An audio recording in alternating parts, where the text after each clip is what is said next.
el día, pero pegan el palo. Así que bueno, bienvenidos. Hasta el domingo 15 se va a desarrollar este hermoso encuentro entre lectores.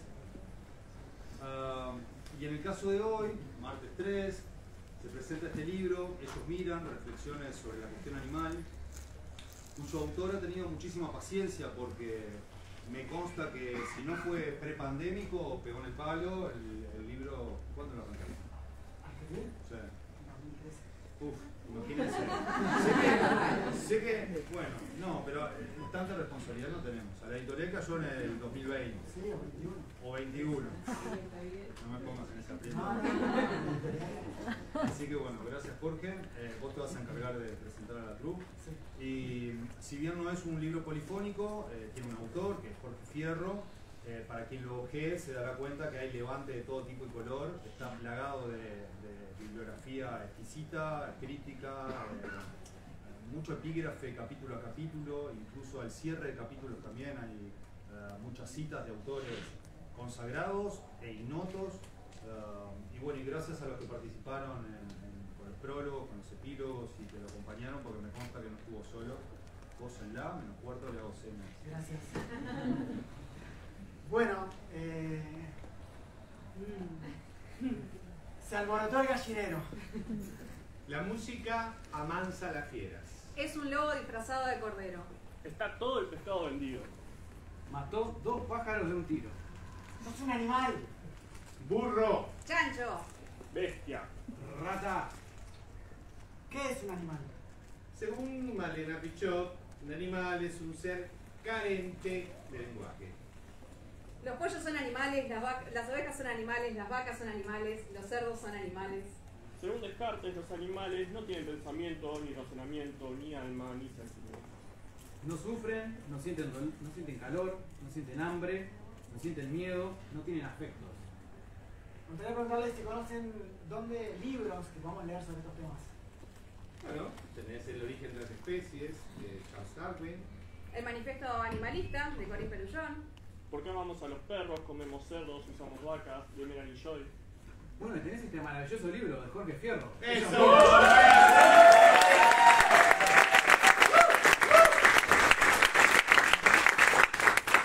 ¿Te gusta? ¿Nos puedes contar algo del libro? Claro que lo digo, obviamente. Sí, sí. Es más, me anoté unas palabras. Mirá, te cuento. Para mí lo más importante de este libro es que trae al plano principal de la reflexión los modos en que la visión construye una ética y una política. Claro que no hablamos de una visión fisiológica, sino de la organización sociopolítica que dirige la mirada y los demás sentidos, poniendo el acento de realidad en aquello que el interés dominante requiera para reproducirse y aumentar, y de este modo conservarse. Quiero decir algo archiconocido, casi de perogrullo, pero que lamentablemente hay que repetir.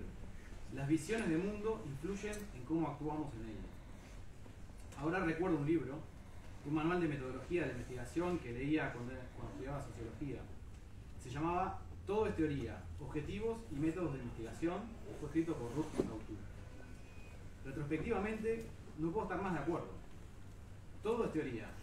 De hecho, la etimología de la palabra teoría deriva del griego antiguo theorein, significando visión o contemplación. De esa misma familia etimológica proviene teatro. En otras palabras, ver, pensar y actuar están íntimamente relacionados. Mi parte favorita de tu libro es la crítica al cartesianismo, que encontrarán en la primera mitad. Me gusta porque presenta argumentos para oponerse a ese nefasto retroceso que implicó para la filosofía occidental la obra de Descartes, al menos en lo que hace a quienes nos dedicamos a las ciencias sociales. Esa famosa frasecita repetida hasta el hartazgo, de pienso, luego soy, o en latín, cogito, ergo sum, es una tontería. Porque el hecho de pensar no es ninguna prueba de la existencia, y mucho menos de una existencia especial para el Homo sapiens, sino tan solo una coincidencia con esta. Descartes podría haber dicho, camino, luego existo, o como, cago, luego existo, y sería lo mismo. Pero el tema es que el cogito, el sujeto trascendental que fundó con su pensamiento, no fue solo un atraso en la filosofía primera, sino que tuvo profundas repercusiones en los modos de relacionarnos entre nosotros, con nosotros mismos y con los demás animales. Y todo esto queda muy bien explicado de un modo resumido y asequible para un público general en el libro de Jorge Fierro. Finalmente, la segunda parte presenta argumentos fundamentales para relacionar la teoría animalista o antiespecista con otras teorías que luchan contra diferentes opresiones. En esta parte, el libro aporta más ideas para complementar una teoría de la visión que, para decirlo poéticamente y con palabras ya conocidas, no se ve bien sino con el corazón.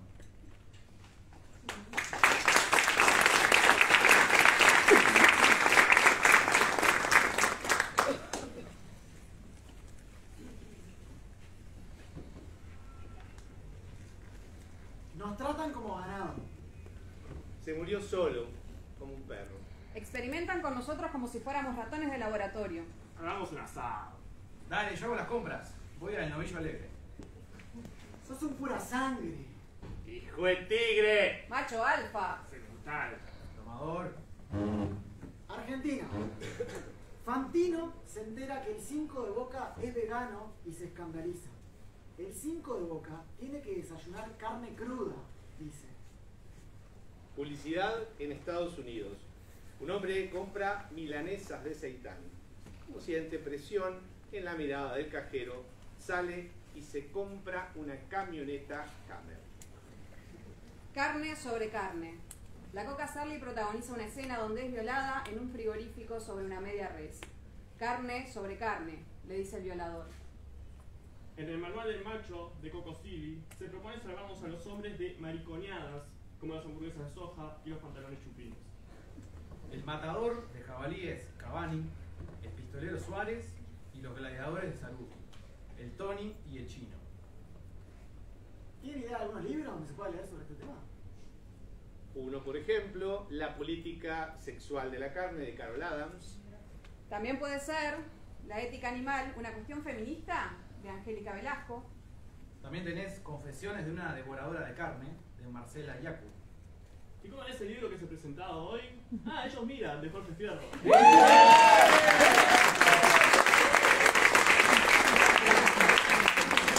¿Pudiste leerlo? ¿Puedes compartirnos algo de qué se trata? ¿Qué te parece? No sé si le hago justicia en pocas palabras, pero es un libro que me pareció necesario. La verdad que celebro mucho la profundidad y el abordaje que has dado sobre una cuestión que interpela tanto, principalmente acá en el territorio uruguay. Y siento que igualmente es ese desafío, ¿no?, que implica sacar la mirada de los demás animales de ese lugar de anulación, que es un proceso que incomoda, porque la mirada de las demás especies inevitablemente entra en tensión con esa idea de orden que construimos los humanos a través del lenguaje y a través de la cultura para movernos en la vida. Vos acompañás ese proceso de una forma que se hace muy amena, que te dispone a sentirse interpelado. Entonces, nada, eso, celebro mucho el libro.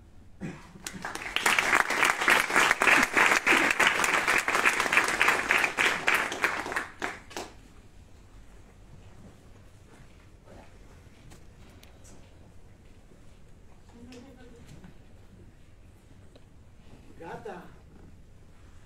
Zorra. Víbora. Perra. Yegua. Mercado Libre, Uruguay. Vendo tucán exótico de pico amarillo. $5.400. Guichón. Un hombre se filma amenazando a la policía. Enseguida agarra un revólver y dispara un balazo sobre la cabeza de su propio perro. Les va a pasar lo mismo, dice, y sube el video a su cuenta de Facebook. La Blanqueada. 3 policías detienen de forma violenta a un cuidacoches. Su perro intercede para defenderlo y los policías lo matan de un disparo.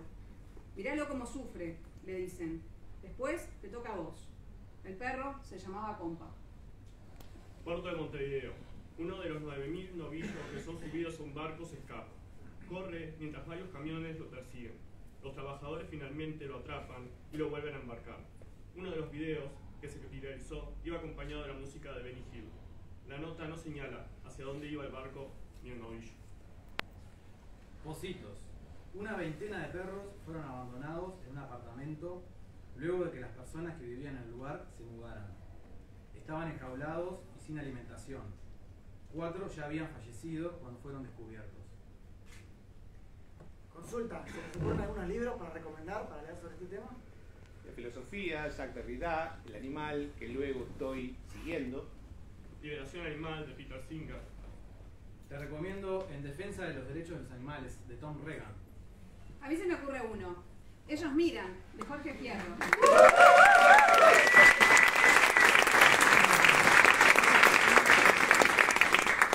¿Pudiste leerlo, Rita? ¿Qué te parece? Bueno, más o menos. Por supuesto que sí, no solamente lo leí, además tuve el placer de leerlo en vivo con Rubén Campero. Y creo que algo que dijo Fran antes que mis palabras es vital. Este libro es necesario. Necesario en nuestro país, necesario en la región. Es un libro que llega en un momento muy adecuado, un momento histórico y político adecuado en el cual empezamos a repensar esta articulación social que tenemos con los demás animales y la construcción de vínculo con los demás animales. Pero todo esto viene de la mano de la crueldad. Y en ese sentido, yo les recomiendo el capítulo número 3. Y me voy a permitir leer algunos párrafos. Hay una palabra que se repite: crueldad. La crueldad, por excelencia, es la cosificación de la vida, dice la antropóloga argentina Rita Segato, y denuncia la pedagogía de la crueldad, como todo aquello que nos enseña y habitúa a ver la vida como cosa que se puede extinguir, que se puede romper, que se puede tirar, como le pasó a Compa, como le pasa a todos esos animales que son utilizados y asesinados todos los días. Toda crueldad es por definición gratuita. La moral de los crueles pasa por negar el sufrimiento o por encontrar razones que lo justifiquen. Y muchos nos alteramos y preguntamos, ¿por qué lo mataron a Compa? ¿Era necesario? La necesidad que termina excusando aquello que no tiene excusas. El especismo y la máquina antropocéntrica habitúan y habilitan todas las disposiciones instrumentales del animal para el humano sin considerarlas un crimen. Y es en este sentido en el que yo quiero agradecer a Jorge el haber traído este libro a nuestro país, a nuestra reflexión, e invitarlos a todos y todas a que lo lean, lo analicen y lo usen, porque es una herramienta enorme para el activismo.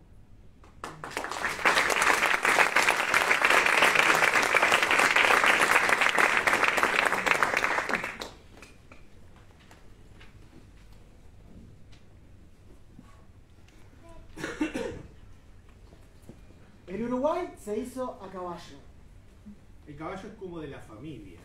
En Uruguay está prohibido vender carne de caballo. En Uruguay cada año se faenan alrededor de 40.000 caballos para exportar su carne. Estos activistas protegen a los caballos y no piensan en los pobres.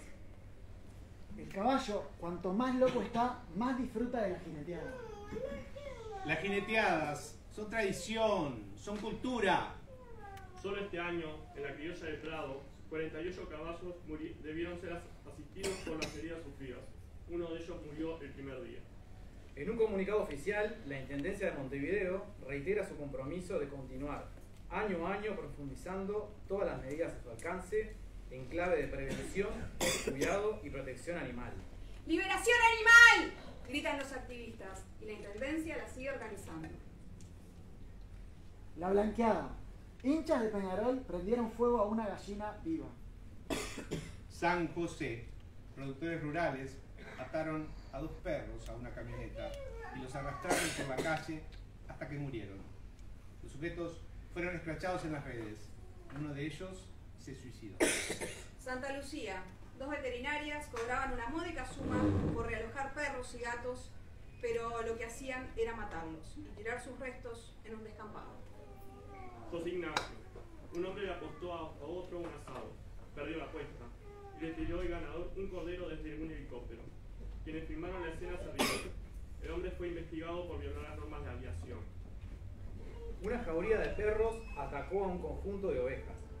El productor, indignado, recogió a las que aún agonizaban y las expuso frente a la torre ejecutiva para reclamar por el daño hecho a su propiedad privada y a su negocio. Bien, por último, quisiera saber si conocen algún otro libro en el que se pueda indagar sobre estos temas de la cuestión animal. Sí, puede ser Zoópolis, una revolución animalista, de Donaldson y Timblica. Un paso adelante en defensa de los animales, de Oscar Horta. También tenés El fin de la excepcionalidad humana, de Jean-Marie Schaffer. Y por supuesto, tenemos Ellos miran, de Jorge Fierro.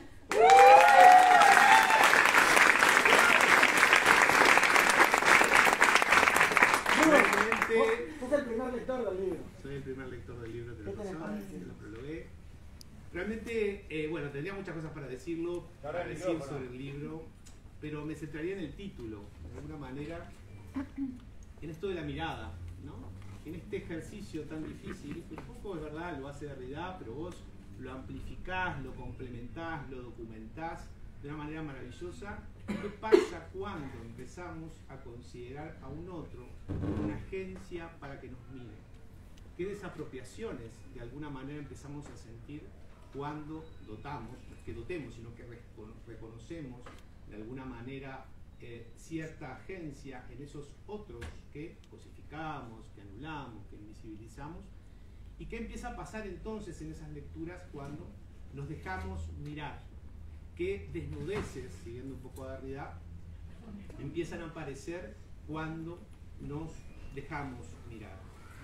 Yo diría que es un libro muy humilde, lo insisto con eso, muy humilde en el sentido de lo hospitalario que es para animarnos a pensar todas estas cuestiones que, por cierto, tanto nos desapropian de este yo moderno que se piensa tan humanistamente, no tan como una figura cerrada. Hay una humildad, hay una ternura, y lo digo también porque lo escribió un varón cis, y eso es importante también. Hay ternura en esta escritura en el sentido de invitar al otro a hacer un proceso en el cual y desde el cual poder ir deconstruyendo esto que sabemos, que llenamos la boca con la palabra de construcción, pero que es dolorosa, que nos desapropien de las certezas que tenemos sobre quiénes somos en esta cultura, es dolorosa. Pues bien, creo que Jorge lo hace con humildad, lo hace con ternura, lo hace con cariño, y quería especialmente resaltar ese aspecto para justamente poder también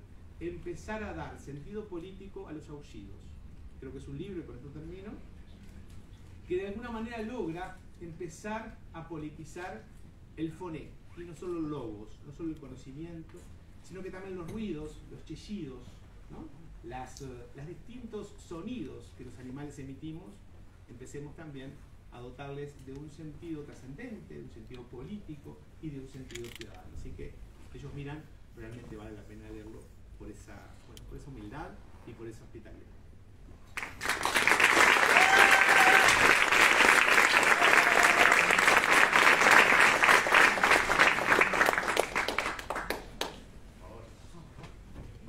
Bueno,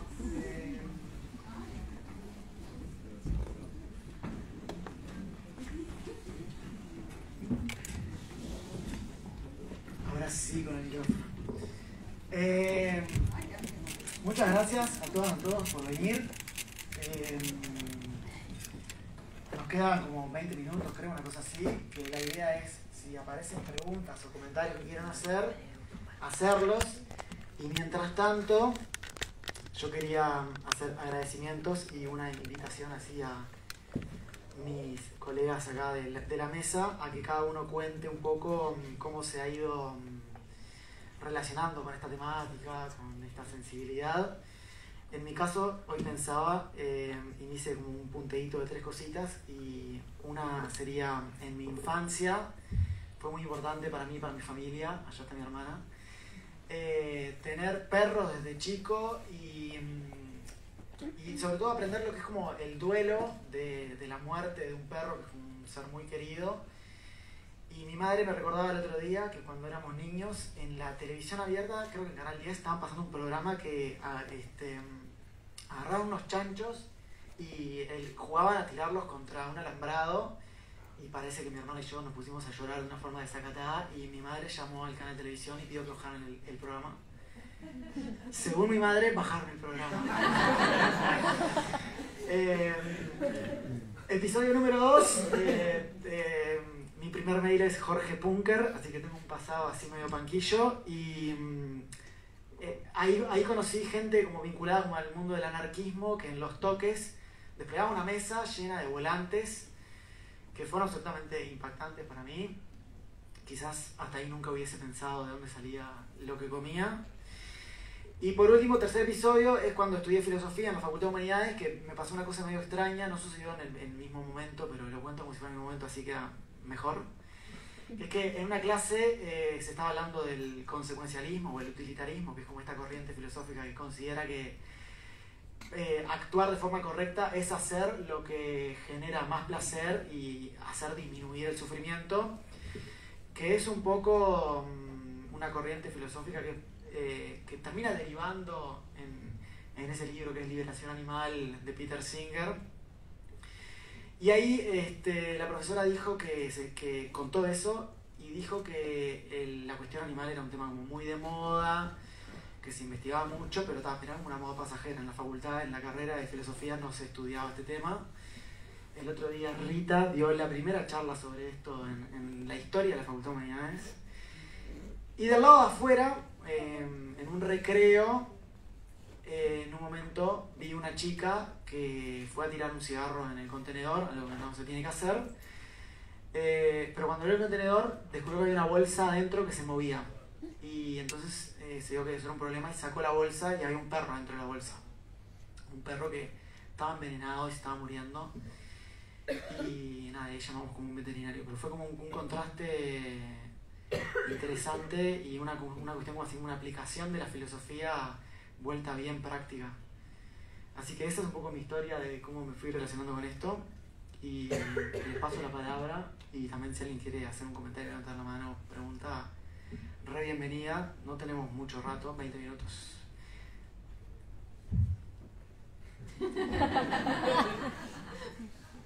Sí, dale.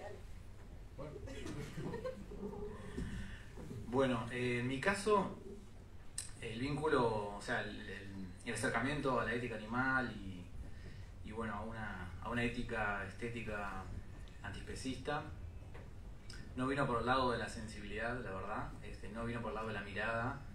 Nunca fui muy de tener contacto con animales, nunca, de niño no había mascotas en mi casa, no había animales. Vino enteramente por una motivación racional, la verdad. También como vos, me vinculé con movimientos anarquistas, bueno, como hasta el día de hoy. Y recuerdo tener un compañero también, que era el primer vegano que conocí en mi vida. Me pareció obviamente muy raro. Y él tenía una retórica muy aceitada, una capacidad argumentativa impresionante. Y yo quedé muy admirado con él, con su inteligencia.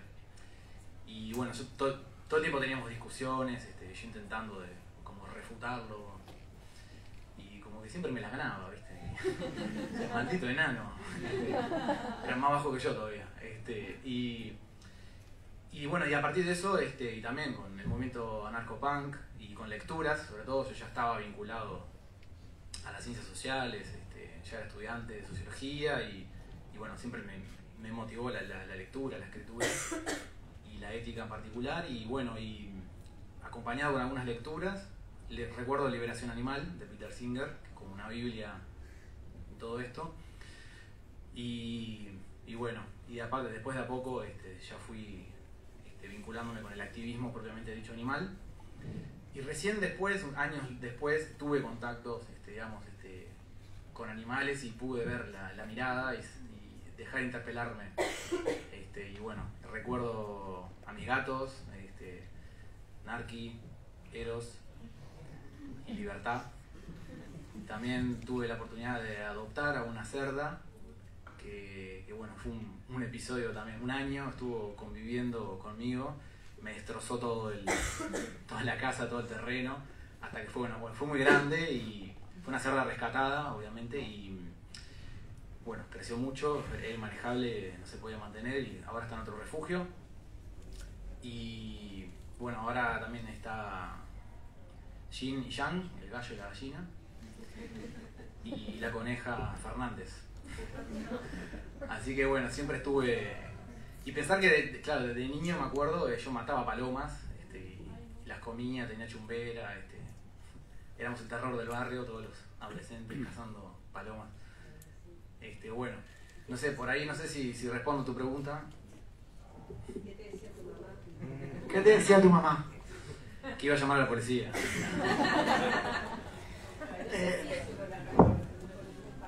Muy bien esa mamá. El otro día escuché a Tamara Tenenbaum y decía que para ella los veganos la discusión moral la tienen absolutamente ganada. Y ella decía, para que yo deje de comer carne lo único que necesito es una ley. Que se apruebe una ley que ya no haya más carne. Porque tienen razón. Por ahí, como el cigarro. Ahí va.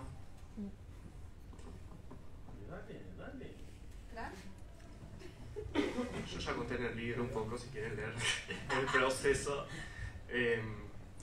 No sé si fue un proceso lineal. Me viene a la memoria locomotiva, capaz, algunos sucesos que me hicieron ruido cuando chico. No sé, por ejemplo, una vez que salí a pescar con mi padre a las brujas, al bañero de las brujas. Y por un lado estaba esa sensación de gratitud, ¿no? Por el reconocimiento, decís, pescaste un pescado, no sé qué. Pero por otro lado veía el pescado tipo, en esa situación de agonía y que me generaba un ruido. Todavía no podía por ahí identificar qué era lo que me pasaba, pero había algo que no estaba bien, que me generó como una disonancia.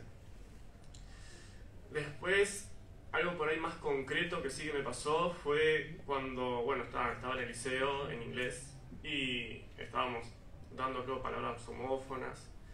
Y ahí la docente menciona un documental que se llama Meet Your Meat, que aborda la situación de los animales en los mataderos.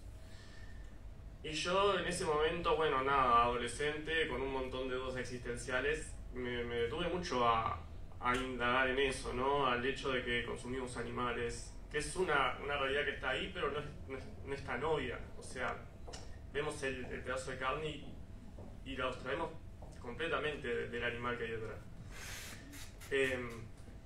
Y eso de alguna forma me motivó a indagar, y creo que después de que vi el primer documental sobre el tema fue que dije, yo no puedo ser parte de esto. Fue un proceso también particular porque obviamente es algo disruptivo en el ambiente que se mueve cada persona, el hecho de agarrar y decir, mira que no voy a comer más animales, genera un montón de cuestiones, pero nada, por ahí me empezó a acercar. Después ya no me bastaba el hecho de no consumir animales, sino que sentía que había que poner el tema en discusión. Y eso me motivó a acercarme al activismo. Ahí también tuve todo un proceso. Primero me acerqué a las organizaciones animalistas que había, que en general eran organizaciones proteccionistas que se dedicaban al cuidado de perros, gatos y caballos fundamentalmente, pero donde la contradicción de consumo de animales estaba ahí también. Y a mí el tema del consumo de animales me seguía interpelando porque es como, estaba muy anulado incluso en aquellos espacios donde se luchaba supuestamente por el cuidado de los demás animales. Con el tiempo fui conociendo otras organizaciones y otros espacios, también anarquistas, que, bueno, no solamente abordaban el tema de la lucha por la liberación animal desde un punto de vista más abarcativo, que consideraba incluso a las especies que consumimos sujetos de lucha política, sino que también le daba un trasfondo de lucha social que todavía incluso cuesta a nivel social verlo de esa forma. Generalmente cuando se habla de los veganos, las personas que defienden a los animales, es algo que remite mucho a una cuestión de sensibilidad, de empatía, pero que sí, que es real, pero también va más allá. Tiene que ver con una cuestión de justicia social. Estamos hablando de que existe una violencia estructural, ¿no? Una desigualdad estructural. Y bueno, y todo ese contenido también me fui acercando a través de fanzines de punks, de anarcopunks. Y bueno, de a poco el movimiento fue creciendo, el tema se fue cobrando mayor visibilidad. Y bueno, después surgieron amplios abanicos de activismos, ¿no? Antiespecistas, que es algo que en realidad celebro, ¿no? Pero me parece que este libro, incluso en ese sentido, es un aporte muy interesante. Porque, nada, desde mi percepción, el activismo está tendiendo mucho a lugares muy cómodos, actualmente lugares muy centrados en el tema del consumo de animales y toda la perspectiva que por ahí manejábamos en los ámbitos anarcopunk sobre una violencia estructural que implica también las relaciones de poder en las que estamos inmersos los seres humanos, que de alguna forma demanda repensar toda la forma de organización social, se está dejando muy de lado. Entonces, nada, en ese sentido creo que este libro también es un insumo importante que suma mucho a la reflexión. Gracias, Fran. Algo que no hice es presentar a mis compañeros acá: Gustavo Medina, Fran Perón, Rita Rodríguez y Rubén Campero, que ellos los 4 escriben en el libro. Para mí era muy importante tener una polifonía bien grande de voces, no solamente de autores consagrados, no tan conocidos, sino también incluir gente de acá de Uruguay que estuviera vinculada con el tema. Rubén y Gustavo escriben el prólogo y el cierre del libro, una especie de coda. Y a Rita y a Fran les pedí que escribieran un par de epílogos militantes para pensar ahí un poco la cuestión de los activismos. Gracias, de verdad han sido muy generosos conmigo. Nos queda poquito. Bueno, cortito entonces. Nada, primero, gracias a vos por invitarnos. Yo realmente me siento muy, muy honrada. Es un momento muy, muy emotivo por lo que implica este libro y porque, bueno, me hayas permitido ser parte de él. Y en realidad, mi acercamiento al tema, al contrario que el de Gus, yo nací y me crié rodeada de animales. Yo nací en Montevideo rural, rodeada de animales utilizados, explotados. En mi casa se carneaba, se mataban cerdos para Navidad. Y yo siempre digo que me acostumbré a un montón de cosas, uno se termina desensibilizando, entonces hay cosas que naturaliza. A lo único que nunca me acostumbré fue al olor a sangre, pero sí a los gritos, ¿no? El olor a sangre caliente cuando sale del cuerpo es algo a lo que uno no se termina de acostumbrar. Pero sí lo naturaliza tanto, creo que porque de lo contrario aquellas personas que uno quiere, incluso uno mismo, se transforman en los villanos de la película y nadie quiere ser el malo de la película. Luego pasé por el IPA y el IPA de filosofía me enseñó un montón de cosas, pero no me enseñó a cuestionarme mi vínculo con los demás animales. Sí me enseñó a tener un pensamiento más crítico, más reflexivo, más politizado. Y creo que la unión de todo eso, que también lo contaba un poquito en esto que escribí para el libro, fue el rescate de animales. Perros y gatos me movilizaron desde el rescate mucho más de lo que me había movilizado en toda mi vida, en toda mi infancia, rodeada de perros, gatos, vacas, cerdos, pollos, gallinas. Y fue ese contacto con la mirada del otro, con la mirada de esos animales que a veces estaban agonizando, que estaban en la calle, que necesitaban ayuda, que me colocaban en el lugar de la salvadora, que me reconocían, que me hicieron cuestionarme un montón de cosas. Por ejemplo, por qué lloraba cuando algunos de ellos morían y sin embargo era parte de la muerte de otros que también sentían y también sufrían. Entonces sí, yo creo que me acerqué al tema por el activismo y por la filosofía, por una mezcla de los dos. Igual, yo soy docente de filosofía, yo trabajaba el capítulo de Lori Gruen, Los animales, que está en el compendio de ética de Peter Singer, y me cuestionaba la problemática y seguía comiendo animales. Entonces, hay algo de la emoción, hay algo de la mirada del otro que te interpela mucho más que la razón, pero la razón siempre termina encauzando las acciones.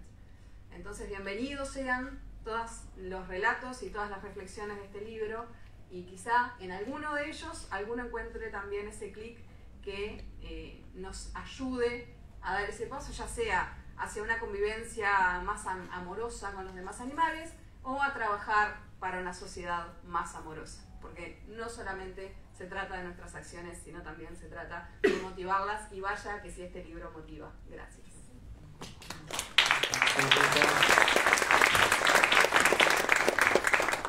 Rubén. Bueno, lo mío, bueno, estoy muy contento que haya salido este libro en realidad, realmente muy contento, que sea el primer libro uruguayo específico en estas temáticas. de haber podido escribir además su prólogo, me siento así como un superstar.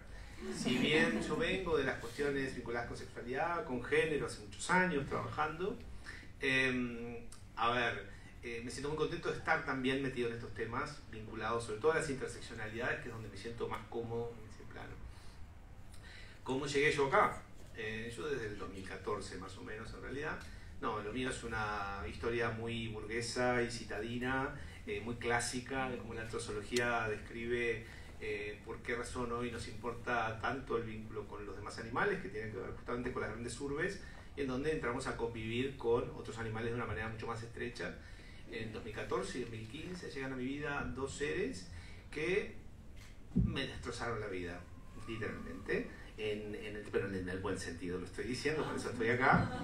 No, queda feo, pero sí, la deconstrucción la entiendo como una destrucción en principio, ¿no? Donde me empezaron a pasar cosas que, bueno, sí, yo sobre relaciones de poder, sobre cuerpos, sobre, vamos, que sí, todo bien, pero siempre entre Homo sapiens, por supuesto, ¿no? Empezó a pasar algo entre ellos y nosotros, entre nosotros, en realidad, a nivel de lo vincular. Yo tengo formación en psicoanálisis vincular, en distintas líneas de psicoanálisis también, y también esas cuestiones me interpelaban muchísimo de qué estaba ocurriendo aquí, ¿no? ¿Qué estaba ocurriendo con este otro ser que en principio no tenía agencia, en principio, digamos, no está a mi altura como para poder construir un sistema vincular demasiado complejo? ¿Seré yo que estoy delirando? ¿Seré yo que, bueno, capaz que sí, capaz que era un delirio de alguna manera? No lo creo. Y empezó a darse una desapropiación de muchas certezas que yo tenía, o de muchas creencias más bien que yo tenía, y empezó a transformarse también hasta mi forma de pensar la teoría, mi práctica en realidad. Y bueno, empecé a acercarme al activismo, me empecé a acercar también a la academia, gracias a Rita también, que me invitó a un grupo de antrozoología que tenemos, y desde el 2018 estamos integrando un grupo y trabajando en todo lo que tiene que ver con estas cuestiones. Y todo esto resignifica esta transformación mía, que se transformó en una cosa teórica además también, súper académica, de mucho pensamiento, mucha militancia también en ese sentido. Me resignificó mi propia historia también, donde no había mucha sensibilidad al respecto. Yo nací en 1970, me agarró toda mi infancia la dictadura en Fray Ventos, Río Negro, donde era la sede del frigorífico Anglo, ¿no? Que le dio de comer aparentemente a todo el país matando vacas. Y por alguna razón, y cuestiones de aquellas épocas y del interior profundo, yo tuve que presenciar muchas veces asesinatos de vacas de una manera industrial, ¿no? Como planteaba el frigorífico Anglo. Entonces, esas cosas se empezaron a resignificar en mí hace ya mucho tiempo, y bueno, empezaron a salirse de ese lugar de naturalidad, que siguen aportándome desde, bueno, imágenes que me quedaron, por supuesto, muy grabadas. ¿Qué pasaba? No solo con la muerte de otros animales, sino con la muerte industrial, ¿no? ¿Qué hay con la industria? ¿Qué hay con el mercado? ¿Y qué sucede con todos los cuerpos animales, incluidos los sapiens también? En cómo de alguna manera las distintas fábricas que sabemos construir, destrozan los cuerpos de distintas maneras, ¿no? En este caso, mis recuerdos son las vacas. Bueno, de ahí vengo, creo que vengo, y seguiré. Vamos a ver dónde termino con estas cuestiones. Muchas gracias, Rubén.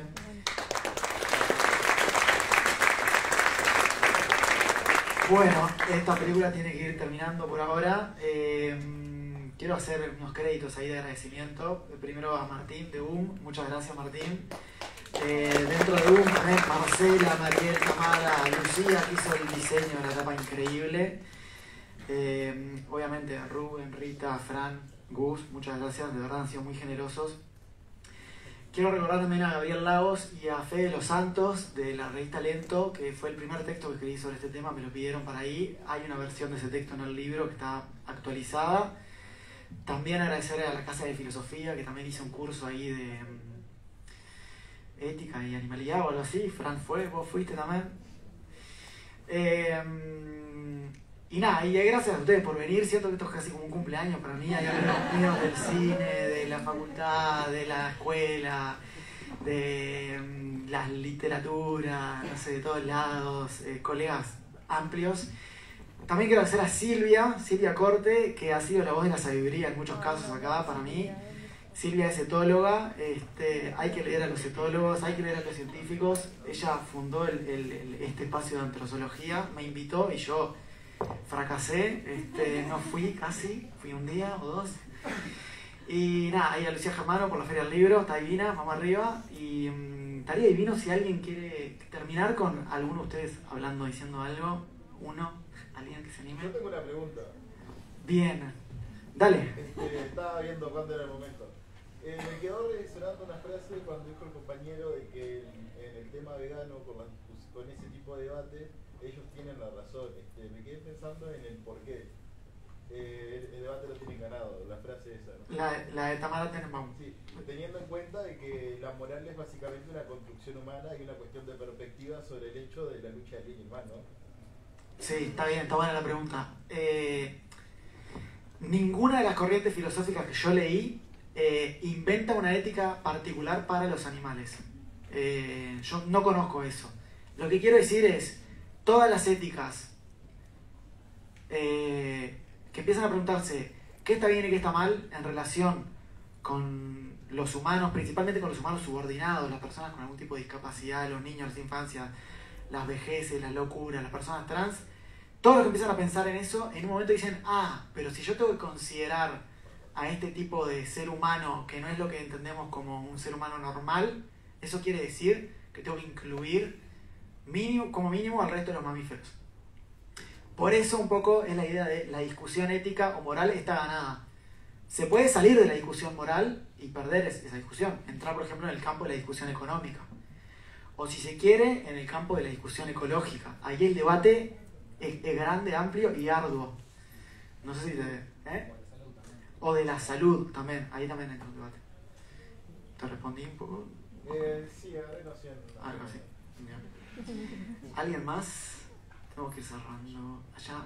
Yo no sé si es tanto como una cuestión del libro, pero quería preguntar si desde plataforma o alguna otra organización se está pensando en generar una representación política.